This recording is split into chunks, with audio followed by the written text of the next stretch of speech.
Hello students, welcome to Swagatas Educare. আমরা তোমাদের কতগুলো কথা বলার জন্য এসেছি। আমি স্পেশালি তোমাদের জন্য আজকে এসেছি এই জন্য। আচ্ছা, আমরা কি সত্যিকারের কাউকে দেখেছি কি কোনোদিন ঠিক মতো? মানে এইরকম ব্যাপারটা বলতে চাচ্ছি। ধরো রাস্তায় যেতে যেতে ধরো কোনো স্টুডেন্ট ক্লাসে বসে বন্ধুকে দেখেছে, ও আমাকে না একটু কীরকম মানে উল্টো পাল্টা কথা বলে, ও আমার চুল টানে, ছোটো বাচ্চারা এরকম বলবে। মা বাবারা বলবে ছেলেটা না খুব দুষ্টু। আর কি বলবো স্যার, কাউকে হয়তো বলছেন তার সম্পর্কে, তার বাচ্চা সম্পর্কে, যে ছেলেটাকে দেখেছি ছোট থেকে একটু বদমাস টাইপের রয়েছে, কি করা যাবে, পড়াশোনার দিকে একদম মন নেই, মা বাবারা এই কথা বলেন।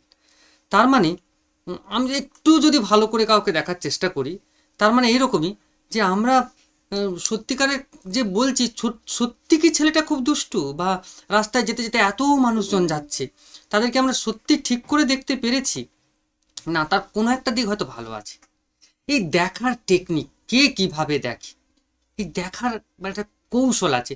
ধরো আমি তোমাদেরকে কাউকে সরাসরি একজনকে স্পেশালি কোনো একটা সময় কোনো মুহূর্তে দেখলাম, সত্যিকারের দেখলাম, এটা যদি আমার জায়গা থেকে কোনো এক বিশেষ স্টুডেন্টকে বিশেষভাবে অ্যানালিসিস করতে পারি, আমি সেটাকে মনোবিজ্ঞানের দৃষ্টিভঙ্গিতে এইভাবে বলতে পারি নাকি, তাকে আমি ভালো করে অবজার্ভ করছি, তার মানে তাকে ভালো করে পর্যবেক্ষণ করছি।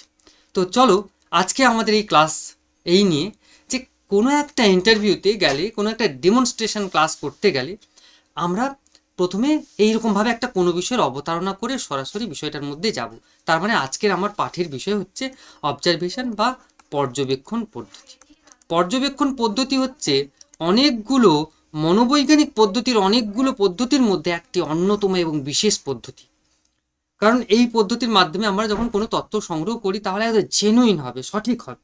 তো এই পর্যবেক্ষণ পদ্ধতিটাকে ডেমনস্ট্রেশন ওয়েতে পড়াতে গেলে প্রথমে কোন কোন বিষয়গুলোকে আমার ক্লাসের আগে বলে নেওয়া উচিত। তাহলে এই মুহূর্তে আমার ক্লাসে অবশ্যই যে পর্যবেক্ষণ পদ্ধতিটা হলো এমন একটা বৈজ্ঞানিক প্রক্রিয়া যেখানে কোনো ব্যক্তি তার আচরণ, তার অভ্যাস বা প্রতিক্রিয়া বা সরাসরি পর্যবেক্ষণ করে আমি ডিরেক্টলি কোনো একটা ডেটা কালেকশন করতে পারি, তথ্য সংগ্রহ করতে পারি।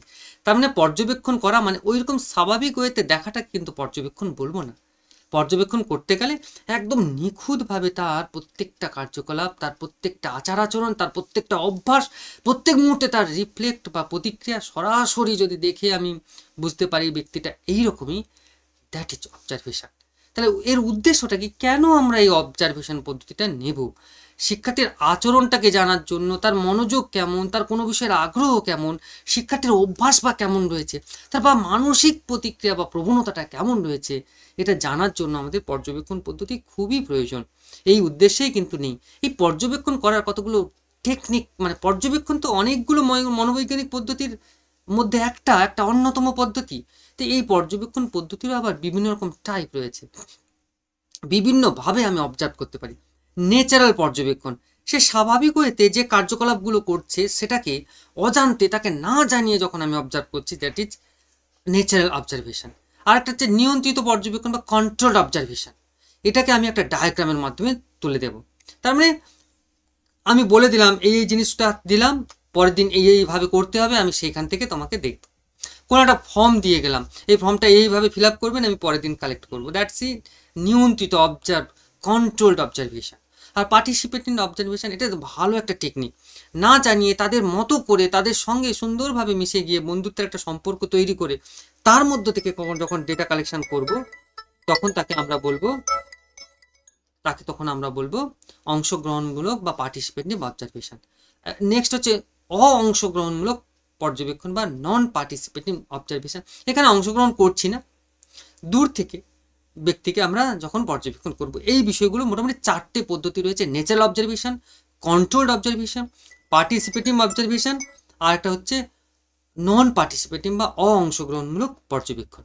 এর কতগুলো স্টেপ রয়েছে, কিভাবে আমরা অবজারভেশন করব। বোর্ডে অবশ্যই এগুলোকে লিখতে হবে। একটা উদ্দেশ্য নির্ধারণ করব, ডিটারমিন দ্য অবজেক্টিভস, পর্যবেক্ষণে কতগুলো প্ল্যানিং করব, ডেটা কালেকশন করব, তথ্য বিশ্লেষণ এবং তার ব্যাখ্যা করব। এই পর্যবেক্ষণ করার সুবিধা কি রয়েছে? বাস্তব আচরণকে জানবো আমরা, ভুল তথ্যের সম্ভাবনা কমবে, শিশুদের স্বাভাবিক প্রবণতা একদম সরাসরি বোঝা যাবে। সেই জন্য নেব। এর কিছু অসুবিধাও কিন্তু আছে, সময় সাপেক্ষ লাগবে, এটা পর্যবেক্ষণ একটা পক্ষপাত বায়াস থাকতে পারে, আমি যে দেখছি আমার দেখাটা সবসময় ঠিক হবে না, ও আমাকে দেখেই হয়তো নিজেকে চেঞ্জ করে নিয়েছে, বায়াস থাকতে পারে। তাই কিছু আভ্যন্তরীণ মনস্তাত্ত্বিক প্রক্রিয়া এখানে বোঝা যাবে, তার মেন্টাল অ্যাটিটিউড, সে কেমন কি করে, তার প্রত্যেকটা মুহূর্তে কার্যকলাপ, এটা পরিষ্কার বোঝা যেতে পারে। তবে এটা অনেক সময় মনস্তাত্ত্বিক প্রক্রিয়া অনেক সময় নাও বোঝা যেতে পারে, সেই জন্য এগুলো অসুবিধা, বায়াস থাকতে পারে, মনস্তাত্ত্বিক অসুবিধা থাকতে পারে। ডেমনস্ট্রেশন ক্লাসের বিশেষত্ব হচ্ছে, আমরা বলেছিলাম বোর্ড ওয়ার্ক করতে হবে, বোর্ডে প্রদর্শনী করতে হবে, কোনো একটা চার্ট মডেল, আমি ডায়াগ্রামটাকে চার্ট আকারে দেখিয়ে দিতে পারি, 4টে অবজারভেশনাল টেকনিক আমি বোর্ডে একটা চার্ট করে নিয়ে যে ঝুলিয়ে দিতে পারি। এরপর আমি ক্লাসে কি করব, এই ক্লাসটা নেওয়ার সময় সময় আমি কিছু ছেলেমেয়েদের এবার বলবো, আচ্ছা তোমরা কি বুঝলে, তাহলে এক কথায় তোমরা কি বলবে, পর্যবেক্ষণ পদ্ধতিটা বা কি? স্টুডেন্টরা কিছু একটা উত্তর দেবে। এই পর্যবেক্ষণ পদ্ধতির দুটো সুবিধা অসুবিধা লেখো তো কোথায়, দেখি এই মুহূর্তে আমাকে লিখে দেখাও তো দুটো লাইন। প্রাকৃতিক এবং নিয়ন্ত্রিত পর্যবেক্ষণের মধ্যে কিছু পার্থক্য আছে, ন্যাচারাল এবং কন্ট্রোল। ন্যাচারালটা স্বাভাবিক হয়ে হচ্ছে, তাহলে আর কন্ট্রোলড অবজারভেশন একটা পরিবেশ তৈরি করে হচ্ছে, তাহলে দুটোর মধ্যে ডিফারেন্স কি আছে, ওই বলো তো দেখি তোমরা স্টুডেন্টরা, তা কিছু দেবে এইভাবে। শেষে একটা কনক্লুশন টানবো, মনোবিজ্ঞান শেখার ক্ষেত্রে একটা পর্যবেক্ষণ পদ্ধতি একটি তাৎপর্যপূর্ণ, একটা গুরুত্বপূর্ণ টেকনিক্স বা হাতিয়ার, টুলস অ্যান্ড টেকনিক্স অফ একটা ডেটা কালেকশন। এটি শিক্ষককে শিক্ষার্থীর মনোজগৎ বুঝতে সাহায্য করে। একদম টিচার না বুঝে তো পড়াতে পারবেন না, তাই স্টুডেন্টের মেন্টালিটিটা বুঝতে পারবেন। এখানে বোর্ডে আমি এরকমভাবে লিখবো, বোর্ড ওয়ার্কের মধ্যে এগুলো আমি দেখাবো, তার ডিফিনিশন দেখাবো, ডিফিনিশনের পর তার প্রকার দেখাবো, কিছু সুবিধা অসুবিধা বোর্ডে ছোটো ছোটো করে লিখে দেবো। আর এই যে এতগুলো লেখা আছে উপরেগুলো, এগুলো মুখে আমরা বলবো, আর বোর্ড ওয়ার্ক শুধু এরকমভাবে ছোট্ট একটা অংশের মধ্যে হবে। এই ছিল আমার পর্যবেক্ষণ পদ্ধতি একটা ডেমনস্ট্রেশন ক্লাস, খুব ছোট্ট করে। এটা যদিও বা একটু 20 মিনিটের সময়ের মধ্যে নেওয়া, কিন্তু আমাদের এই ইন্টারভিউ বোর্ডে অত সময় নেই, 5 মিনিটের মধ্যে কমপ্লিট করতে হবে। তার মানে বুঝতে পেরেছো কত সংক্ষেপে ছোট্ট করে এটা বলা উচিত। যাই হোক, এই ছিল পর্যবেক্ষণ পদ্ধতি। থ্যাংক ইউ এভরিওয়ান, সবাই ভালো থেকো, নিশ্চয়ই ভালো লাগবে। এরপর আমার ডেমনস্ট্রেশন ক্লাস এবং ইন্টারভিউ রিলেটেড ক্লাস রেগুলার ওয়েতে থাকবে, সবাই অবশ্যই যাবে, স্বাগত সেজুকেয়ারের প্লে লিস্টে যাবে। এই স্বাগত সেজুকেয়ারের প্লে লিস্টে রয়েছে ইন্টারভিউ, এবং সেই ইন্টারভিউ বোর্ডের বেশ কতগুলো ক্লাস আমি নিয়েছি ইন্টারভিউ সম্পর্কিত, ডেমনস্ট্রেশন ক্লাস সম্পর্কিত। তো আশা করি সবাই সেখান থেকে পুরোনো ক্লাসগুলো নিশ্চয়ই দেখবে, আর সাথে সাথে আজকের অবজারভেশনের উপর কিভাবে ডেমনস্ট্রেশন নেব তার একটা ক্লাস। থ্যাংক ইউ, ভালো থেকো।